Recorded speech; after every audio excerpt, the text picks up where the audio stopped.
ay biyuhu maraan. waxaanu maanta joognaa wafdi uu hogaaminayo madaxweynaha Jamhuuriyadda Soomaaliland. waxaanu joognaa gobolka Togdheer magaaladii madaxdiisa Burco.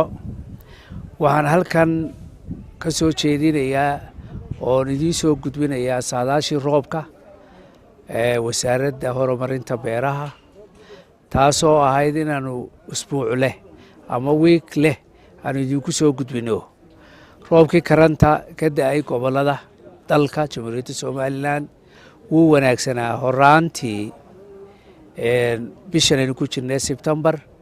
roobab wanaagsan baana da'ay. roobabka wanaagsanaaye da'ay waxay ka da'een gobolada dalka oo dhan siduu u dhan yahay. imakana waxaanu saadaalinaynaa insha Allah biidmillaahi kariim in roobab wanaagsani ka da'ayaan laga soo bilaabo 14 bisha September ilaa 20 wiikaas.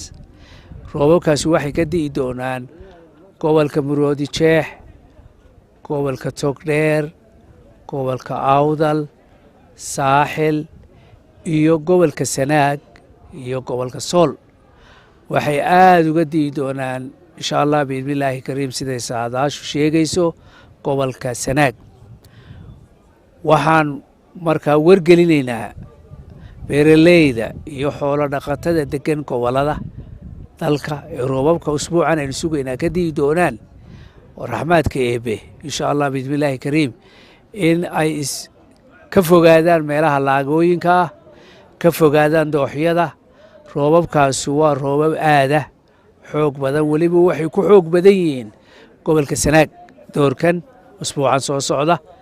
gobolka Sanaag marka waxaan uga digaynaa iyadoo abaari ay ka jirtay in roobabkaasu ay waxyeello gaarsiiyaan xoolaha, hadday idaha tahay, hadday tahay geela, hadday tahay ariga oo dhanba guud ahaan ama looda.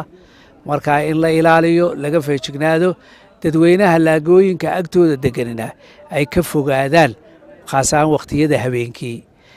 taas waa taa. waxaanu ilaahay ka baryaynaa roobabkaa inoo da'aya inuu ilaahay khayraadkooda iyo raxmaadkooda ina siiyo, waxyeeladoodana inaga ilaaliyo. roobabkii usbuucii hore da'ay waxay u kala baxeen ama ku kala da'een gobolladoo dhan. magaalada Tayse la yidhaahdo 87 milimitir baa ka da'ay. magaalada la yidhaahdo Allay Baday waxaa ka da'ay 83 milimitir. magaalada la yidhaahdo Camuud waxaa ka da'ay 81 milimitir. Ceerigaabo waxaa ka da'ay 62 milimitir. Wajaale waxaa ka da'ay 44 milimitir.